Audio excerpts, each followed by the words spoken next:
I'm Sean Healy, Director of Social Justice Ireland.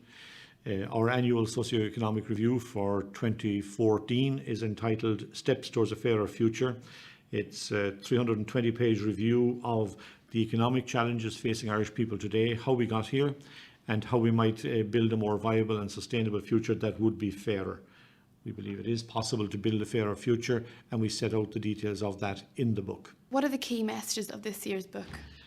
I think the core key message is that Ireland must avoid a repetition of the boom to bust sequences that have characterised economic cycles in the past. In Ireland's, like in the last 50 years, we've had cycles of boom and bust, and we need to break out of that. And it's important that all politicians need to recognise the rising tide won't lift all boats, because that fails to recognise, people who maintain that fail to recognise that there are some people who don't have any boats at all, and there are lots of people who have boats but there's holes in those boats. So that's a critical issue, and if we're to build a fairer future, it requires an integrated policy approach, and we're saying that there are 5 different areas of policy that need to be looked at: macroeconomic stability, just taxation, fairer social services that reach people, good governance, and a focus on sustainability in everything we do.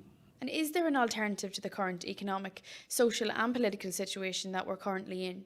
I think we have to acknowledge that there has to be an alternative, because what we've been living through since 2008 is an extraordinary situation in which the resources have been moved from the poor and middle income people to the better off corporations and very high net worth individuals. We have a situation in the European social model that suggests that there must be redistribution for a fairer future. And always that has been understood as a redistribution from the better off towards the middle and lower income groups. But in the last 6 years, what we've been looking at is a redistribution in the other direction, from poor and middle income people to corporates and large successful corporates and high net worth individuals. That's wrong. It needs to change. It is possible to have a fairer future, to integrate social development and sustainable development and genuine economic development, put them all together into a combination that provides a fairer future in which everybody has the basics required to live life with dignity, in which everybody can participate and everybody is recognised. And what do you find are the main failures of the current policies? The main failures are that the biggest hits have been taken by people who are vulnerable, by low to middle income people. It's an extraordinary situation that in the years rolling on from 2008, when the crash happened, that it was the poorest 10% of the population who lost the biggest proportion of income. They lost 18% of their income. The richest 10% lost only 11% of their income. They have also taken huge other hits in terms of services being reduced, in terms of the services that are there, that if there were charges for them before, those charges have been increased dramatically. Like, for example, for prescription charges have gone up dramatically. So all of these things combined have led to a situation where the biggest hit has been taken by the poorest. That is fundamentally unjust. It is fundamentally wrong. It doesn't have to happen. We have to have an alternative, and it is possible to build a fairer future. It's critically important that we don't just focus on the economy alone. The vision they have for the future is that Ireland should become the best small country in the world in which to do business. With due respect to government, we would say that that's a pathetic vision. It's just one-dimensional. It covers a small area. It's an important area, absolutely. But there's a whole lot of other things that are involved that need to be addressed, and they need to be addressed simultaneously. There's no point in becoming the most competitive country in the world if at the very same time we see government deciding that they're going to accept 6% unemployment as good as things can be. That's totally wrong. In 2007, we had only 1.2% of long-term unemployment. That is, people who are unemployed for more than a year, 28,000 people. Today, we have like 170,000 people long-term unemployed. And that's simply a massive failure in terms of policy. We need an alternative future, a better future, a fairer future, a future in which everybody has access to meaningful work, everybody has the income required to live life with dignity, everybody has the services that they require. so that they can participate in society. And we should do that on a basis of everything being sustainable, not just for this, but for future generations as well. And what are the key policy areas that the book focuses on? First of all, macroeconomic stability. And that looks at issues around where we are in terms of investment, where we are in terms of debt. And the kinds of things we're talking about there are that we need a break on the debt, and that we need a genuine investment program, because without investment there won't be jobs on a sufficient scale to bring down that unemployment way down to where it ought to be.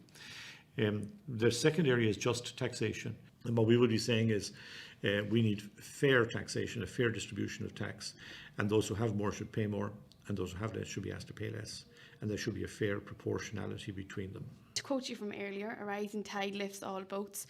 How important is policy development if growth continues to rise? I think policy is critical. If you look at, for example, the area of social protection, you could have a rising tide in which there was a growing income coming into the society. But if you don't put the social protection pieces into place, then you've got the social services into place, then you have a serious problem. And the social services, for example, education.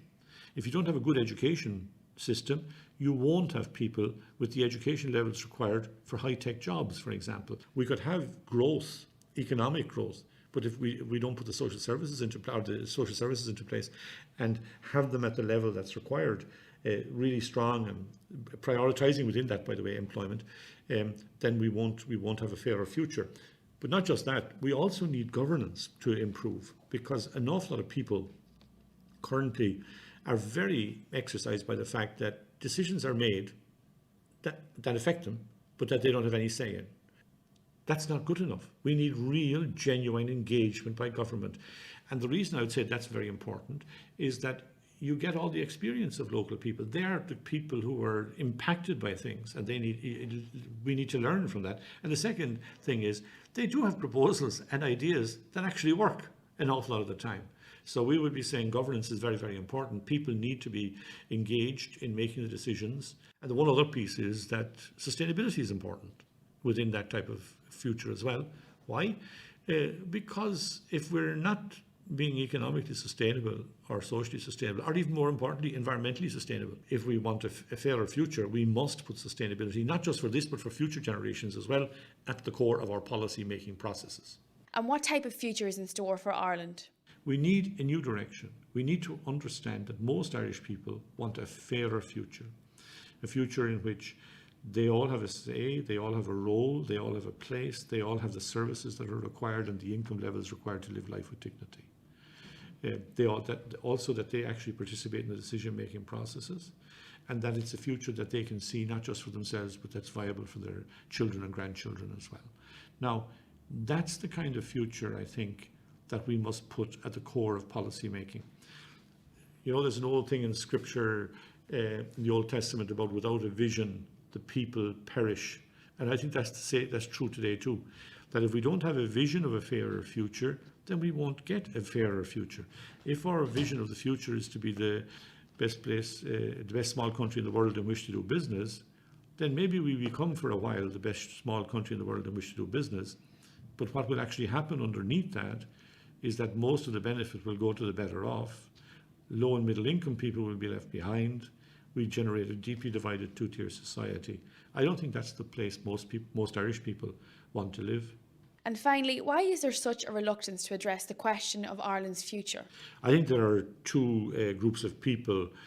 First of all, on one side, you have people who think they can have no impact on the future, and therefore they say, well, there's no point in worrying about it or concerned about it. It's going to happen. There's nothing I can do about it. The other group of people I think we have is that we should go back maybe to the middle of the last decade and somewhere around 2004 or 5, that if we could get ourselves back there, we'd be in great shape. But that fails to understand that the world has changed profoundly. So I think more and more Irish people need to engage in answering the question, what kind of future do you want for Ireland 10 years from now? And what kind of future do you want for Ireland in terms of the well-being of this and future generations? The issue of the well-being of this and future generations is not on many people's agenda in the decision-making process. And if it is, it's not really being dealt with. And what we need to do then is to spell out what that means. And that's what we're trying to do in this socioeconomic review. We're trying to say, a fairer future is possible. Here are the steps towards it. That's why we call the book Steps